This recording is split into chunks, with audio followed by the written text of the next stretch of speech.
masyarakat sekarang memandangnya lebih ke itu bentuk kekurangan. Padahal kita sebagai sesama manusia itu, yaitu tadi seperti yang dijelaskan oleh Mbak Nun di awal ya, bahwa yang namanya disabilitas ini adalah bentuk keragaman atau Islam pada prinsipnya memandang semua manusia itu mulia. Ya. Dan Allah yang memuliakan di dalam surah Al-Isra ayat 70, di situ Allah mengatakan laqad karramna bani Adam. Sungguh kami telah memuliakan anak Adam. Jadi Bani Adam, semua manusia, bukan kelompok tertentu, agama tertentu, ya hanya orang beriman saja atau kelas tertentu dengan keadaan kondisi tertentu, baik fisiknya misalnya dan sebagainya. Allah ciptakan bermacam-macam. Allah mengatakan semua Bani Adam, anak Adam, semua manusia Allah memuliakan. Bahkan ini Allah yang memuliakan. Nah, masa kita sesama manusia tidak? Orang-orang kebanyakan atau masyarakat umum melihat dari kekurangannya. Oh, dia tidak bisa melihat. Oh, dia tidak bisa mendengar. Atau kalau dari segi mental dia tidak bisa diajak berinteraksi gitu misalnya. Nah, hanya akan melihat sisi ketidakmampuannya saja gitu.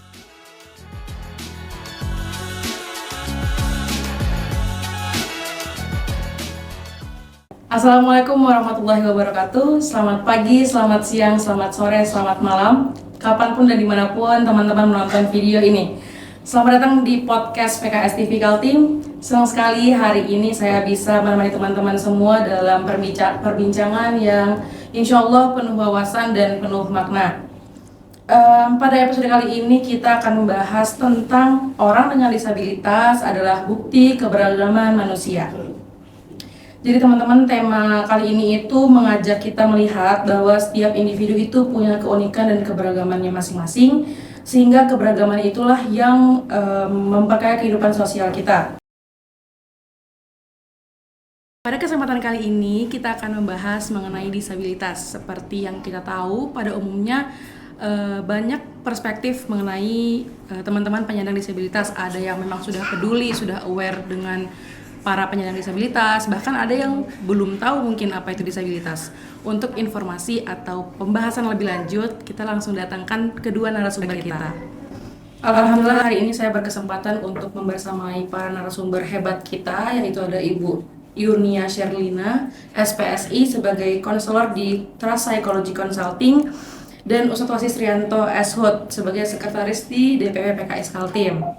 Pada kesempatan kali ini kita akan membahas tentang tema tadi dari berbagai macam pandangan. Ada dari psikologi, perspektif Islam, dan sikap partai terhadap para penyandang disabilitas. Baik, tanpa berlama-lama lagi, boleh Ibu Shirley terlebih dahulu memperkenalkan dirinya secara singkat. Oke, Assalamualaikum warahmatullahi wabarakatuh. Perkenalkan, nama saya Yurnia Sherlina. Saat ini saya menjadi konselor di Trust Psychology Consulting dan sisanya lebih ke ibu rumah tangga ya. Itu aja. Sudah berapa lama Ibu di? Kalau untuk di Trust Psikologinya itu sudah kurang lebih sekitar 4 tahun, 3 tahun kurang lebih segitu. Baik, di sana itu menerima semua permasalahan atau bagaimana? Betul, jadi untuk semua permasalahan mulai dari anak, remaja, dewasa ya, itu bisa. Kemudian kalau mau asesmen juga bisa, untuk misalnya untuk melihat gambaran psikologis seseorang gitu, itu juga bisa di sana. Baik, kita lanjut ke Ustadz Wasis. Silakan memperkenalkan dirinya Ustadz. Saya Wasis Rianto, sekretaris DPW PKS Kalimantan Timur. Sudah berapa lama Ustadz menjabat di Bulan apa sekretaris? kemarin diumumkan? Baru. Iya, baru berapa bulan? Baik. Bulan Agustus. Iya. Baik. Karena tema kita tadi itu adalah orang dengan disabilitas itu adalah bukti keberagaman manusia, maka kita harus tahu dulu sebenarnya disabilitas itu apa sih. Silakan untuk Ibu Shirley bisa menjelaskan disabilitas dari perspektif psikologi. Oke, kalau untuk disabilitas dari perspektif psikologi itu adalah seseorang yang memiliki keterbatasan dan ini pun hasil interaksi dengan lingkungannya. Jadi misalnya contohnya dia punya keterbatasan, contohnya adalah tunanetra gitu ya. Nah, dia ketika dia lahir, dia tunanetra, dia tidak akan sadar bahwa dirinya, oh ya, saya punya kekurangan gitu. Ada keunikan terhadap diri saya. Tetapi ketika sudah berinteraksi, baru dia akan sadari bahwa, oh, saya berbeda dengan yang lainnya gitu. Jadi disabilitas itu hasil interaksi dari kemampuan seseorang tersebut dengan lingkungannya. Begitu. Jadi dia sadar bahwa dia adalah penyandang disabilitas itu ketika ada interaksi. Ada interaksi betul dengan lingkungannya, entah sosial ataupun secara fisik atau kegiatan sehari-hari gitu. Misalnya lagi kalau tadi untuk contoh tunanetra, kalau misalnya contohnya lagi yang apa namanya kerdil gitu misalnya ya, yang dia tubuhnya kecil gitu, dia akan merasa bahwa baik-baik saja gitu, sama saja seperti yang lainnya, sampai akhirnya mungkin ada yang dia kesulitan. Kenapa yang sudah dewasa badannya lebih tinggi, saya tidak gitu. Jadi ketika sudah ada interaksi dengan lingkungannya, barulah dia menyadari bahwa oh ya, memang ada yang unik dengan diri saya, seperti itu. Terus kalau disabilitas ini apakah bawaan dari lahir, genetik, atau bisa terjadi setelah sudah remaja mungkin atau dewasa? Bermacam-macam ya. Untuk disabilitas itu balik lagi ke secara arti katanya adalah ketidakmampuan seseorang ya. Artinya semuanya, mau yang bawaan dari lahir maupun yang ketika karena kecelakaan mungkin, atau karena satu penyakit gitu ya, akhirnya dia jadi tidak mampu melakukan aktivitas sehari-harinya gitu. Itu semuanya masuk dalam disabilitas. Karena memang disabilitas itu luas sekali gitu ya, ada disabilitas mental dan fisik dan lainnya, betul. Mengenai disabilitas itu sendiri, kira-kira apa ya stigma yang masih sering muncul di kehidupan sehari-hari kita terkait disabilitas Oke. itu? Kebanyakan sih masyarakat sekarang memandangnya lebih ke itu bentuk kekurangan. Padahal kita sebagai sesama manusia itu, yaitu tadi seperti yang dijelaskan oleh Mbak Nun di awal ya, bahwa yang namanya disabilitas ini adalah bentuk keragaman atau human diversity gitu. Jadi setiap manusia punya keragamannya masing-masing. Nah, stigmanya adalah orang-orang kebanyakan atau masyarakat umum melihat dari kekurangannya. Oh, dia tidak bisa melihat. Oh, dia tidak bisa mendengar. Atau oh, kalau dari segi mental dia tidak bisa diajak berinteraksi gitu misalnya. Nah, hanya akan melihat sisi ketidakmampuannya saja gitu. Padahal yang harusnya dikembangkan adalah dia ini bisa apa, bukan ketidakbisaannya gitu. Karena penyandang disabilitas yang di sekitar saya ngerasanya banyak kelebihan sebenarnya di Betul. antara para penyandang disabilitas itu Betul. sendiri.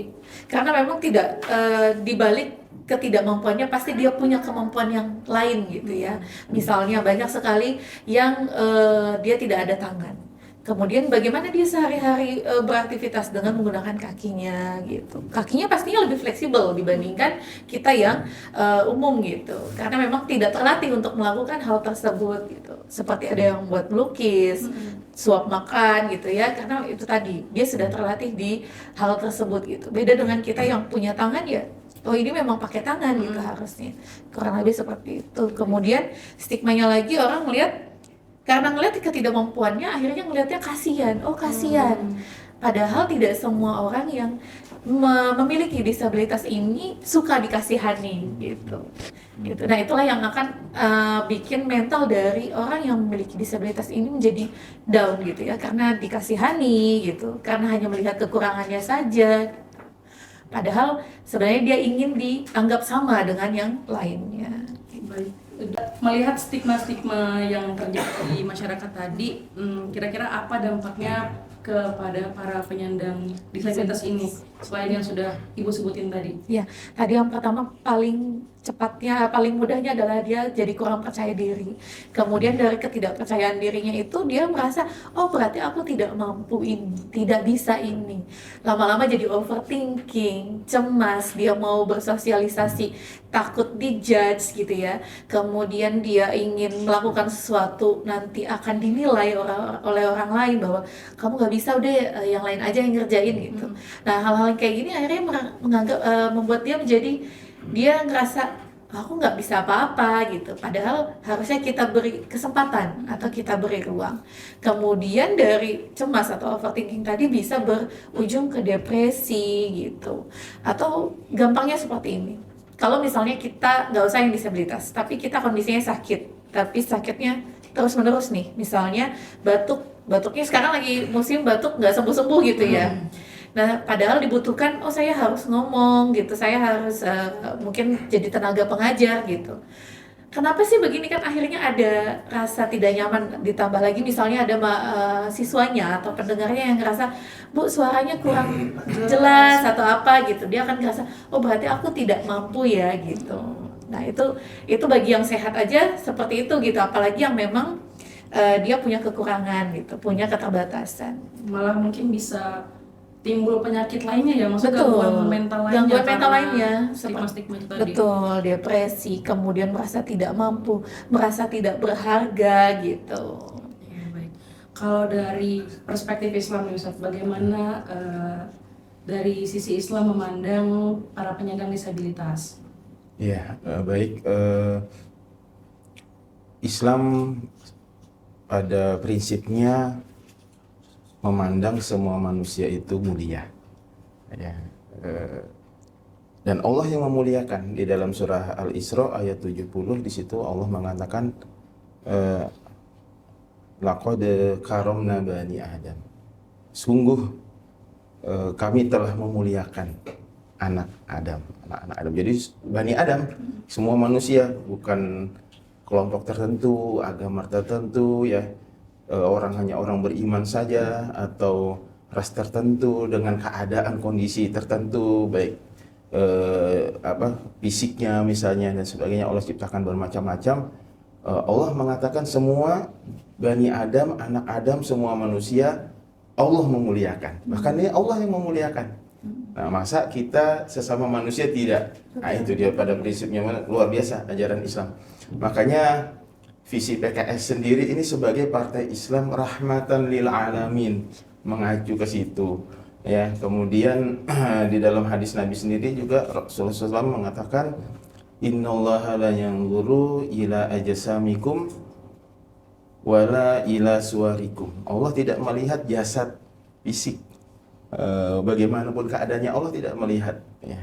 Dan Allah tidak melihat penampilan, walakin yanzuru ila qulubikum, tetapi Allah melihat hati, batin.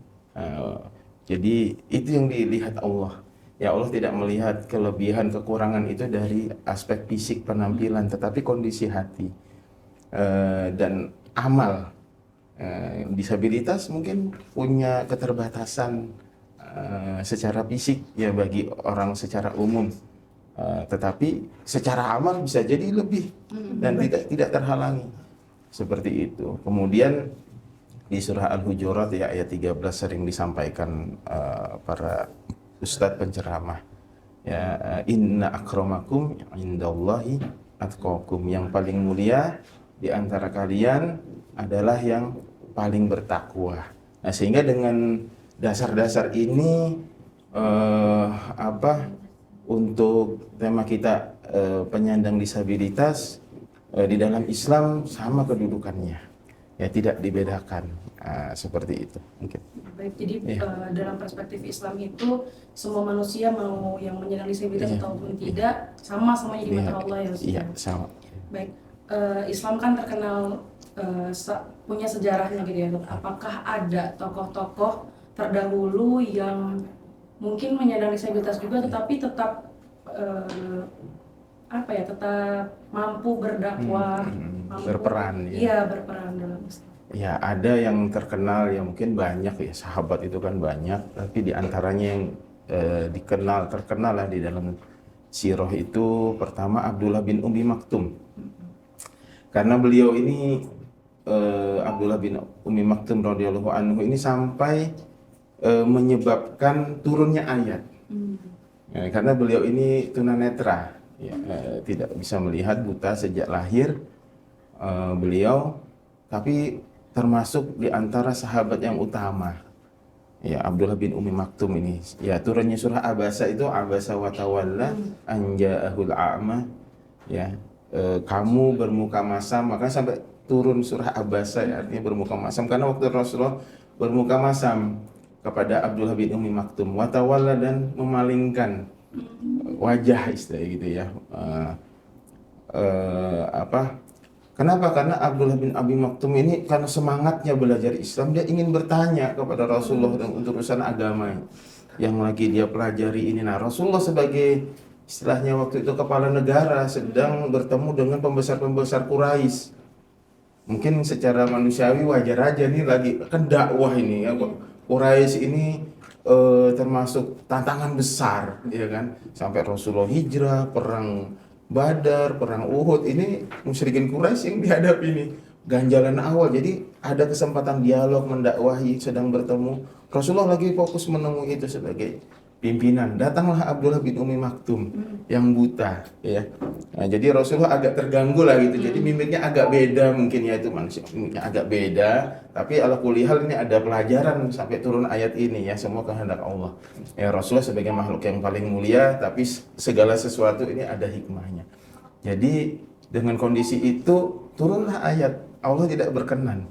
Ya mungkin Abdullah bin Umi Maktum ini karena buta, mungkin dia tidak melihat situasi kondisi, ya kan, nyelonong aja namanya, nggak tahu lagi ketemu siapa dia, sehingga turunlah ayat yang menegur Rasulullah. Gitu ini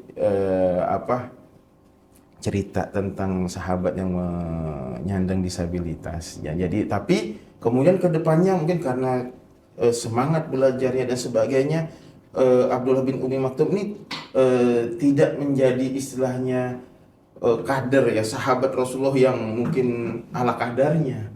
Ternyata dengan keterbatasan beliau itu, dengan kondisi beliau itu tetap menjadi sahabat yang utama. Misalnya di dalam sejarah kemudian diketahui beberapa kali ketika Rasulullah SAW tidak berada di tempat, itu Abdullah bin Umi Maktum yang menggantikan posisi Rasulullah sebagai imam. Itu kan tidak main-main.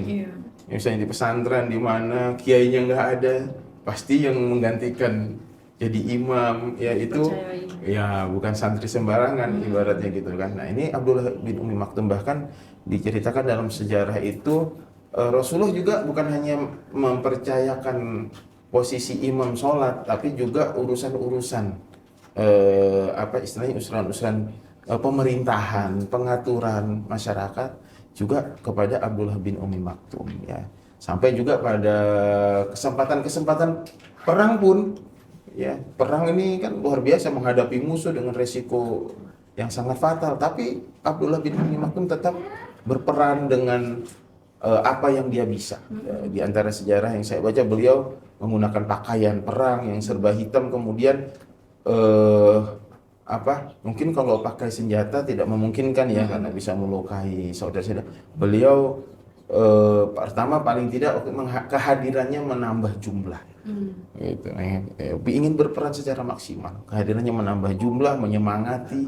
Ini kan kalau ada orang yang seperti itu aja ya semangat, tentunya yang sehat-sehat, yang kondisi umum normal akan termotivasi. Iya, betul. Nah ini kan jadi ada peran yang luar biasa yang mungkin orang-orang yang biasa tidak bisa melakukan, memotivasi. Di antara motivator juga mungkin Bu ya, dengan kondisi keterbatasan yang ada, justru orang akan dia aja bisa, saya enggak. Nah di situasi seperti itu nih luar biasa Abdullah bin Umi Maktum. Ada juga Amr bin Jamuh ya, kondisi kakinya itu bisa dikatakan pincang gitu ya, pincang, cacat, dan sehingga beberapa kali peperangan itu perang Badar, karena anak-anaknya juga ada 4 orang laki-laki itu istilahnya melarang lah, dengan kondisi bapaknya itu wajar anak ya, gitu perang ini gitu dengan kondisi bapak seperti ini tentu nanti akan berat gitu, tapi dia ingin sebenarnya. Tapi di perang Badar itu akhirnya Rasulullah memenuhi keinginan anak-anaknya. Makanya pas perang Uhud datang lagi Amr bin Jamuh melapor, dia tidak mau dilarang. Kali ini aku ingin dengan kakiku yang pincang ini menapak di surga. Masya Allah. Jadi akhirnya Rasulullah memahami, sudah dulu pernah dilarang ya, ini tidak ingin menghalangi berperang. Ya gitu, akhirnya ikut berperang. Jadi ini beberapa para sahabat yang memiliki dengan penyandang disabilitas tapi tetap berperan dan tetap maksimal.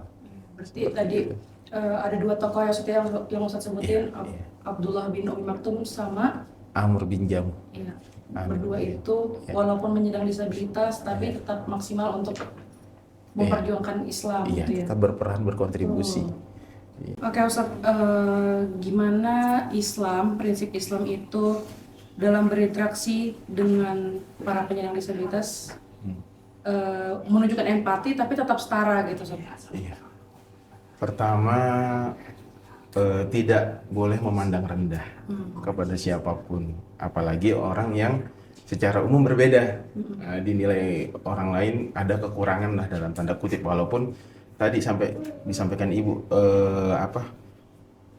pasti Allah berikan kelebihan pada aspek lain kan. Laqad khalaqnal insana fi ahsani taqwim. Allah menciptakan manusia dalam bentuk yang sebaik-baiknya. Walaupun dalam pandangan manusia, tidak ada ini kurang ini, tapi di aspek lain pasti dia punya kelebihan ya, sehingga dia tetap sebaik-baik ciptaan Allah. Jadi pertama kita tidak boleh memandang rendah, ya, tidak boleh memandang rendah, dan memang ada hadis qudsinya kan, tidak akan mencium baunya surga yang di dalam hatinya ada al-kibr, kesombongan, walaupun sebesar zarrah.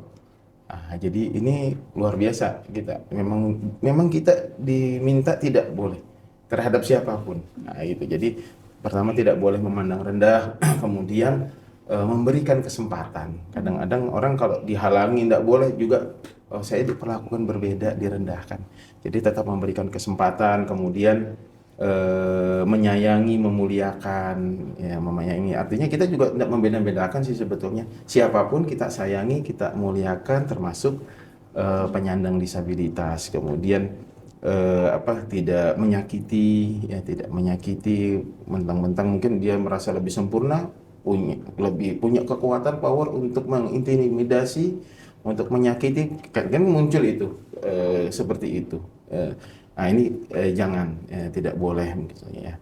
Kemudian memberikan kemudahan dan perhatian, ya, memberikan kemudahan dan perhatian, kita respect, ya, kita responsif ketika kita menyaksikan, menemui penyandang disabilitas yang mungkin dia kesulitan untuk beraktivitas, melakukan sesuatu, menyeberang jalan misalnya, ya, karena prasarananya belum memadai, aktivitas yang lain, menaiki tangga atau turun dan sebagainya, kita respect, ya, begitu kita mendapati, melihat, kita respect untuk membantu, mungkin seperti itu.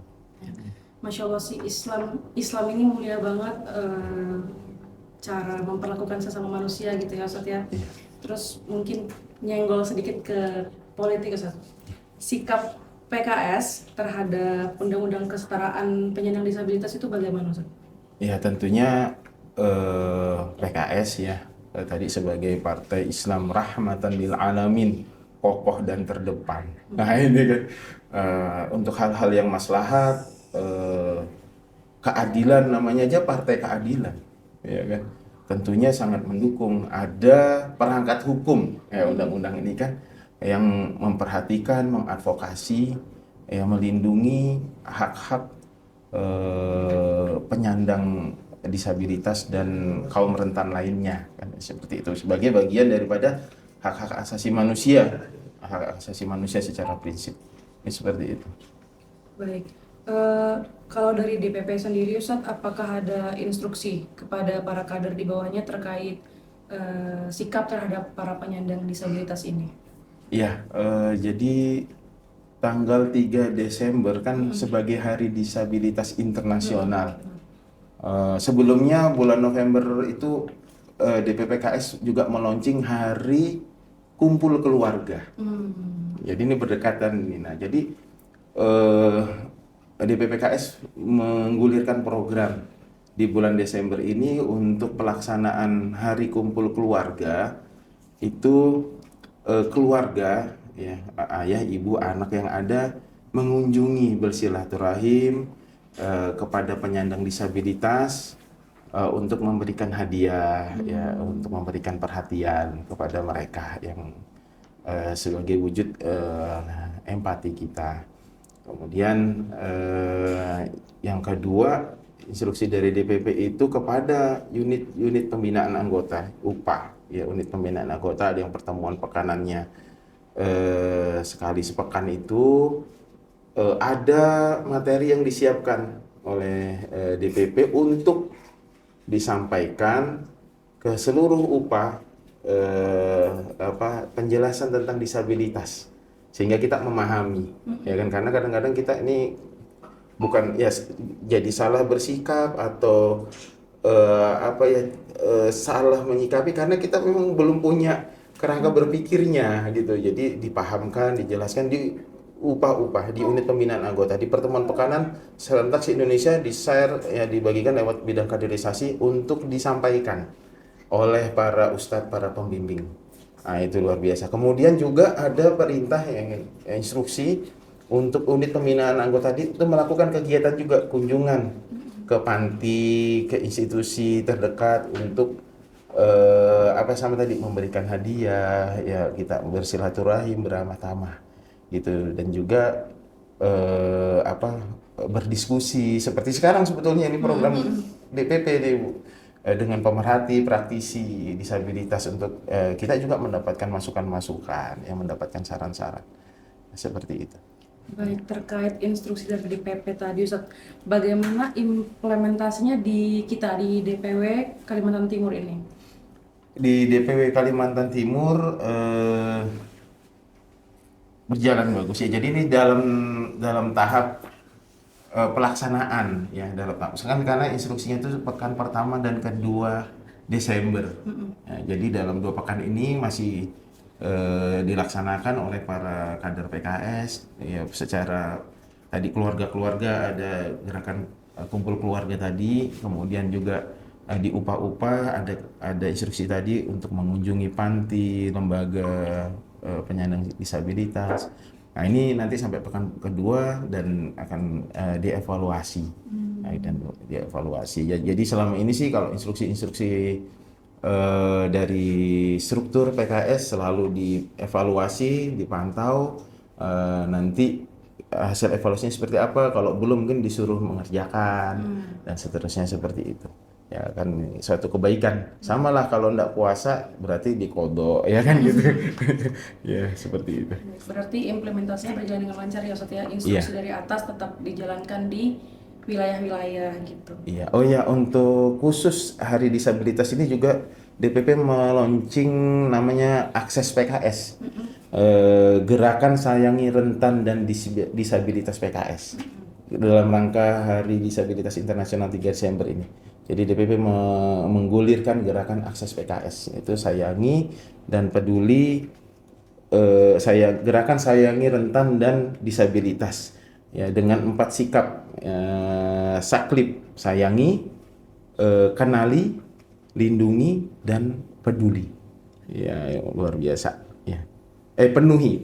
Sayangi, kenali, lindungi, penuhi. Ya, sayangi ini bentuk kepedulian yang tulus, kemudian kenali bagaimana kondisinya sehingga kita bisa melakukan timbal balik yang tepat untuk penyandang disabilitas, kemudian libatkan tadi inklusi tadi. Jadi kita terbuka dengan mereka, kesetaraan, kemudian penuhi kebutuhan-kebutuhannya apa yang kita bisa bantu.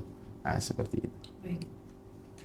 Itu yang dilakukan PKS ya dalam rangka Hari Disabilitas Internasional tadi. Baik, kita lanjut ke Ibu Shirley. Kalau dari sisi psikologisnya itu gimana melihat disabilitas sebagai bagian dari keberagaman manusia? Iya, karena memang dia di dalam psikologi itu disabilitas dianggap sebagai keberagaman, jadi memang harus ada kesetaraan dalam memberikan perlakuan. Itu kesetaraan di sini diperbolehkan atau diizinkan mengikuti kegiatan yang sama, kemudian juga ada yang menghormati, kemudian kita juga berusaha memahami kebutuhannya dia apa gitu ya.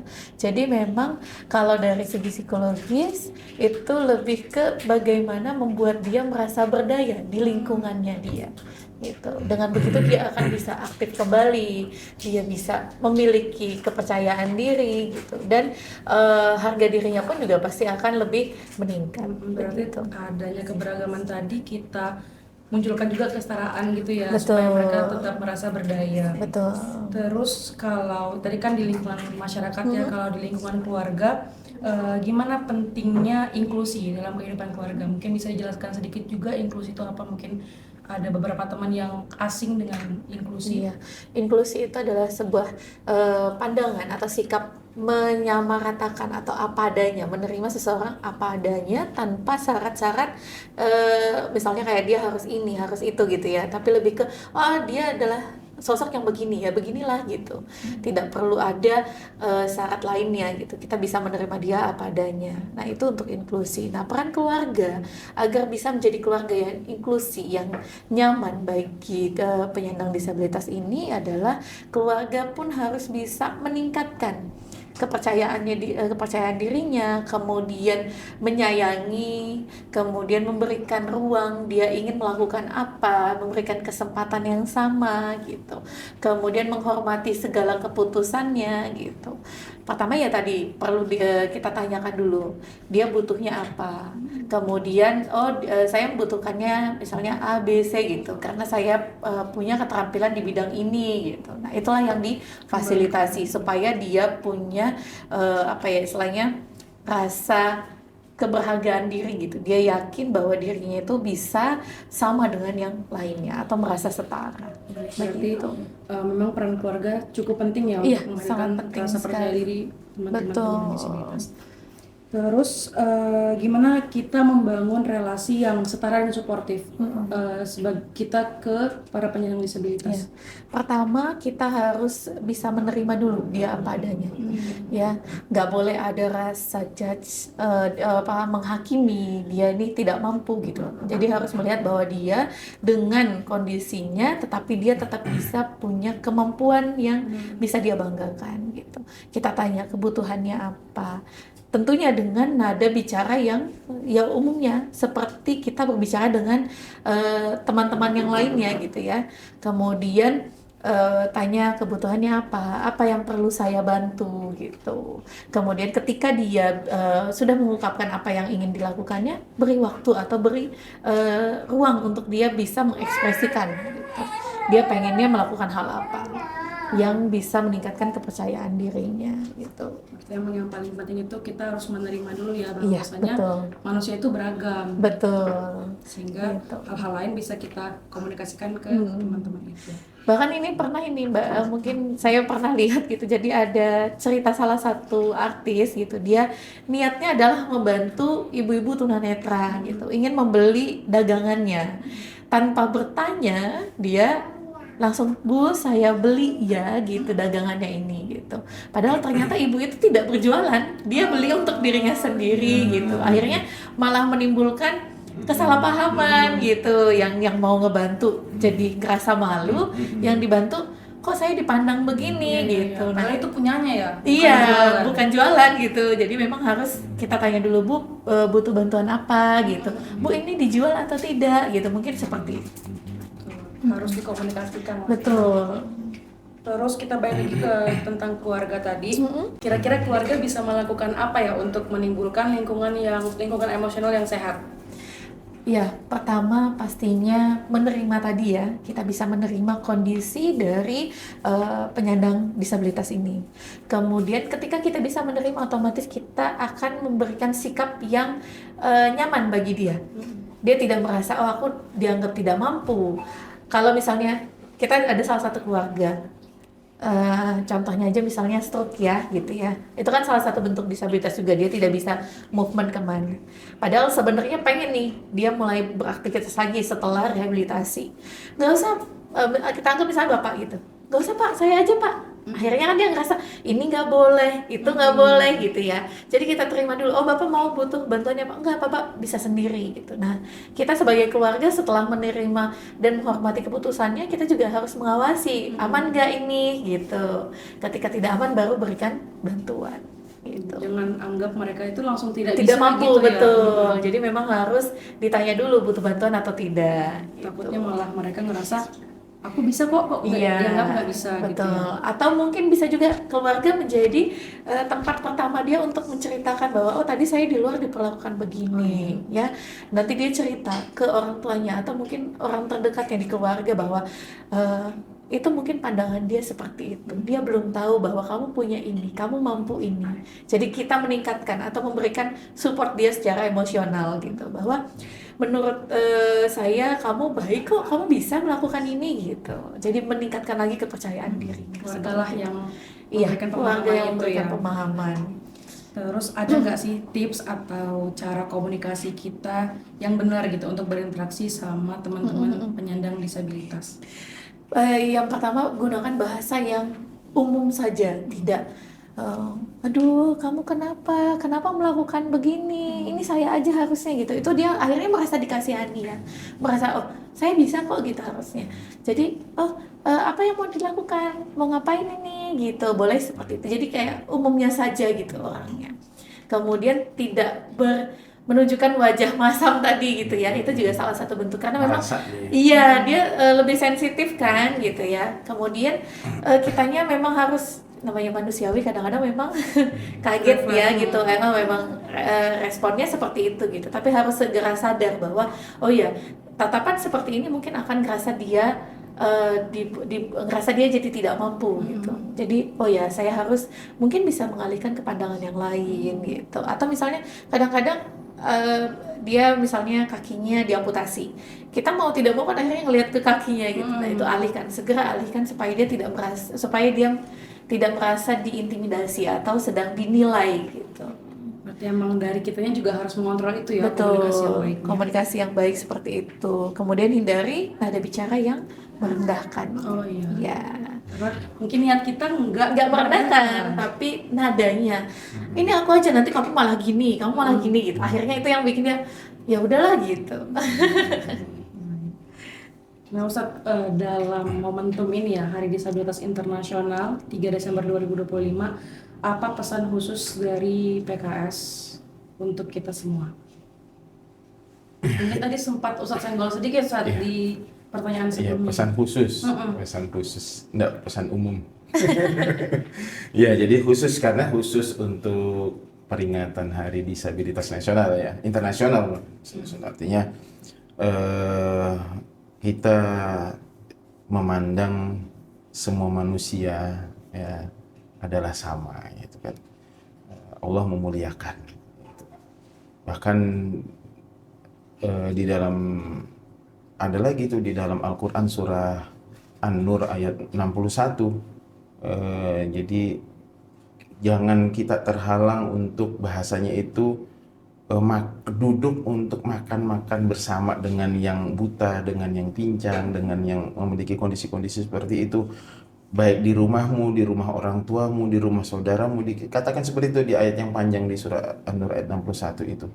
Kan kalau duduk makan-makan itu di antara interaksi sosial yang umum. Kalau sekarang ngopi-ngopi lah, mungkin kita kalau ngopi-ngopi dengan yang seperti itu di tempat umum gimana ya, tapi di Islam dikatakan jangan terhalang untuk melakukan itu, betul-betul memperhatikan, bahkan disebutkan kondisi-kondisi tertentu yang secara umum orang itu mungkin canggung, mungkin bagaimana ya untuk tidak, bahkan mungkin kita perlu lagi mengkampanyekan ya, untuk menggiatkan lagi. Makanya ini jadi gerakan nasional ini bagus ya, paling tidak dimulai di kalangan anggota PKS. Jadi nah ini bagian dari tadi kembali mewujudkan sebagai muslim, ini konteks partai politik, partai Islam yang rahmatan lil alamin, untuk menebarkan kemaslahatan, kebaikan sebanyak-banyaknya. Dan sampai hal yang sekecil-kecilnya, bahkan kita berwajah yang istilahnya tersenyum kepada saudara saja, jangan sepelekan, berbuat baik walaupun hanya bermuka manis ya, itu senyum ya, apalagi yang lebih daripada itu, khairun nas anfa'uhum linnas, yang terbaik dari kalian adalah yang paling bermanfaat ya. Jadi spirit semangatnya memberikan kemanfaatan ya. Salah satu di PKS ini kan tagline-nya peduli ya, bersih, peduli, profesional, negarawan, ada masuk di situ kepedulian. Jadi bukan hanya pada korban-korban bencana alam seperti yang sekarang juga ya, tapi dalam hal ini juga semua kita peduli, kita perhatikan seperti itu. Baik, memang luar biasa, partai yang rahmatan lil alamin tadi ya, sebanyak-banyaknya bermanfaat untuk sesama. Insyaallah. Program atau kegiatan apa aja Ustadz yang sudah dilakukan kader PKS terkait penyandang disabilitas? Ya tadi mungkin ini masih ya, di internal ya, membangun kepahaman, kesadaran eh, terkait dengan disabilitas sampai kemudian diserukan ya di kelompok-kelompok pembinaan materi tentang disabilitas, kemudian diinstruksikan tadi gerakan keluarga untuk memperhatikan disabilitas di lingkungan terdekat, kemudian unit-unit pembinaan anggota juga. Kalau keluarga ini kan jadi membentuk keluarga nih, karena salah satu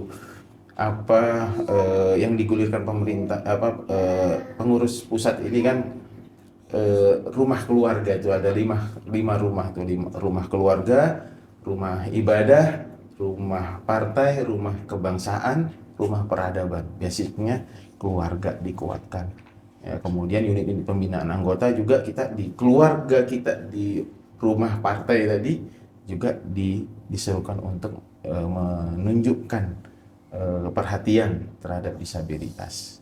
Ya, ini dan itu se-Indonesia. Gitu. Ya kalau ada anggota PKS yang di luar negeri juga dapat instruksi ini juga.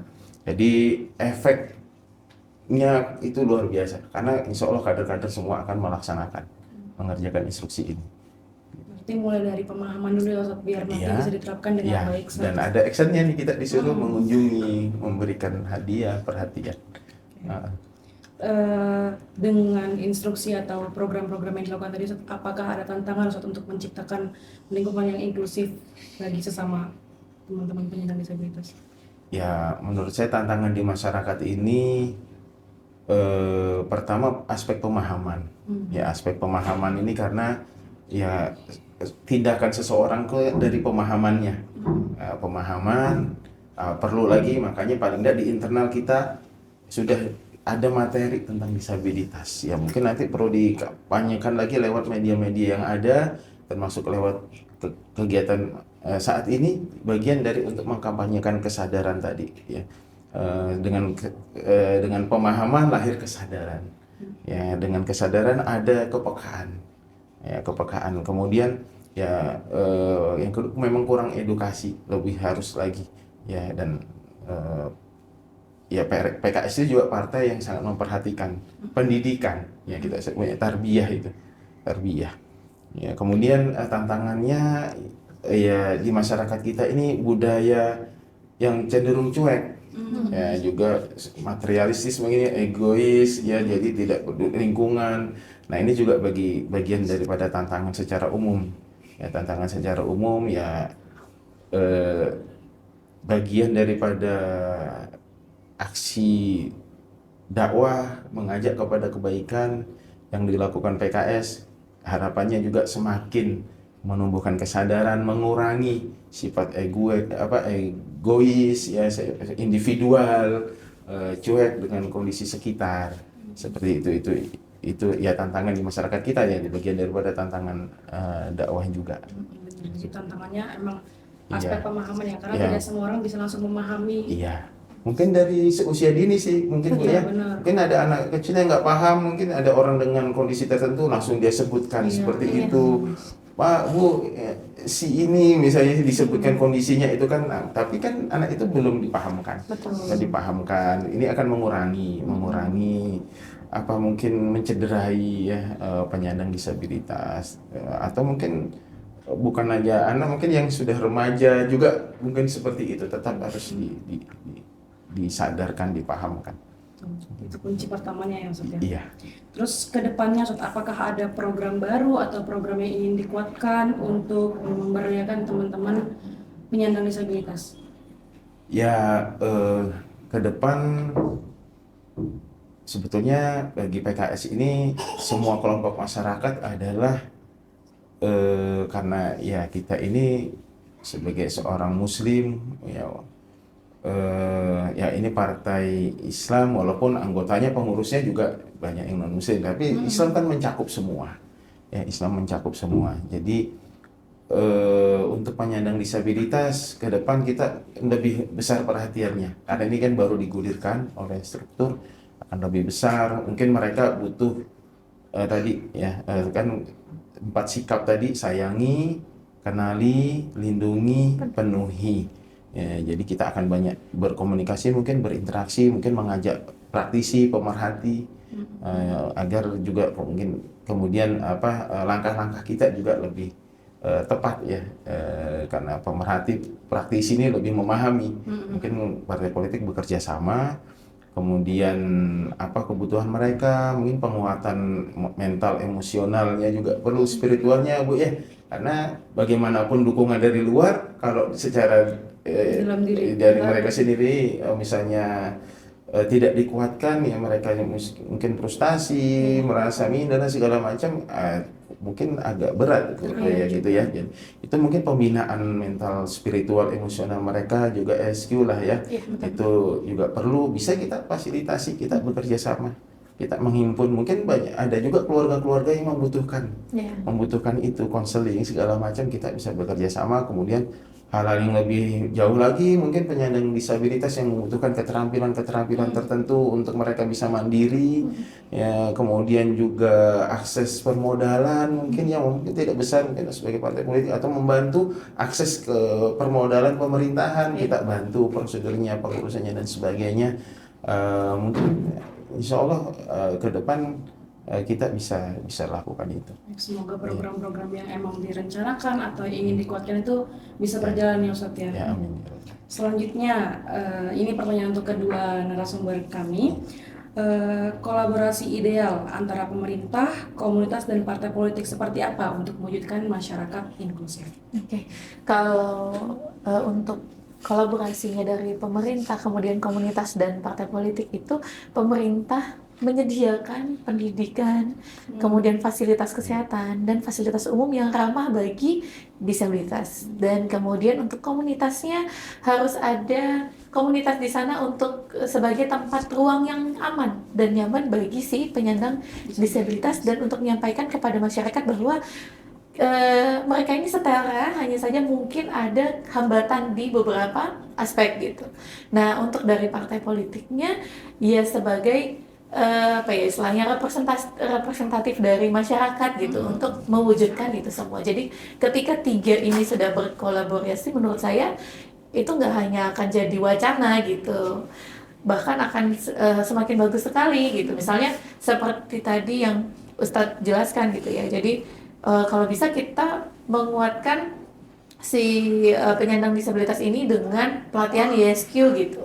Nah, kolaborasinya dengan pemerintah, kemudian dengan komunitas gitu, mengajak komunitas, ayo ajak semuanya yang gabung di komunitas ikut di ISQ ini gitu. Nah, itu salah satu bentuk kolaborasi yang nyata ya, yang akhirnya bisa meningkatkan bahwa kita harus sadar tentang pentingnya menyamaratakan si dia penyandang disabilitas ini gitu.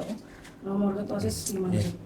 Ya, selain yang tadi juga disampaikan Ibu, juga saya sampaikan juga mungkin kebutuhan-kebutuhan disabilitas ini lebih diperhatikan. Misalnya di dunia pendidikan, unit layanan disabilitas di sekolah-sekolah itu ditambah. Betul. Sehingga penyandang disabilitas nggak harus datang ke tempat yang jauh, karena di yang dekat rumahnya belum ada unit layanan disabilitas tersebut ya. Jadi lebih banyak lagi, jadi mereka tidak harus jauh-jauh. Kemudian pelatihan guru pendidikan khusus ya kan, untuk penyandang disabilitas kan gurunya khusus Bu ya. Iya betul. Artinya Guru juga pendamping khusus. guru pendamping khusus artinya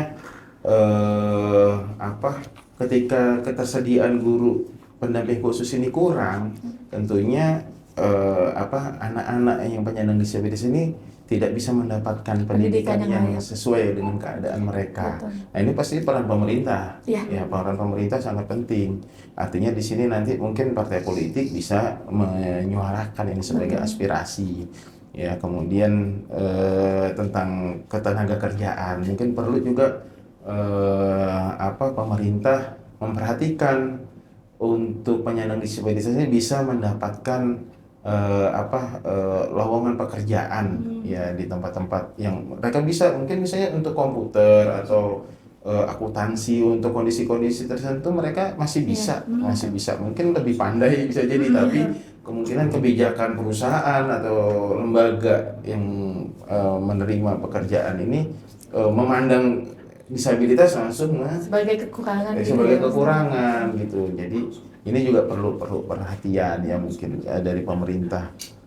Kemudian pemberdayaan ekonomi tadi kepada penyandang disabilitas yang memiliki usaha, mungkin mereka berwirausaha dan sebagainya. Ini juga apa kira-kira advokasi atau bantuan yang bisa diberikan pemerintah, misalnya akses modal, akses tempat usaha, ya, atau event-event apa itu misalnya kayak pameran dan sebagainya yang mereka bisa menunjukkan hasil-hasil usaha mereka dan sebagainya. Mungkin seperti itu. Baik, memang antara pemerintah, komunitas, dan partai politik tidak bisa berdiri masing-masing, karena kalau misalnya pemerintah aja Iya. tanpa dukungan komunitas dan Iya. partai politik akan Iya. kurang Iya, pastinya gitu ya. betul. Pertanyaan terakhir, apa pesan utama yang ingin disampaikan kepada para pendengar kita terkait keberagaman dan penerimaan terhadap para penyandang disabilitas? Mungkin boleh Ibu Shirley terlebih dahulu. Mungkin pesan pentingnya yang perlu diingat adalah disabilitas itu merupakan salah satu bentuk keragaman dari setiap manusia gitu. Dan setiap masyarakat sebagai masyarakat yang inklusif harus bisa menerima bahwa oh iya, kita setara kedudukannya. Walaupun dia punya batasan atau punya hambatan di beberapa aspek kehidupan gitu, tetapi harus diperlakukan secara setara gitu, memuliakan manusia lainnya begitu. Menurut Sutosis, Ya, pesan utama.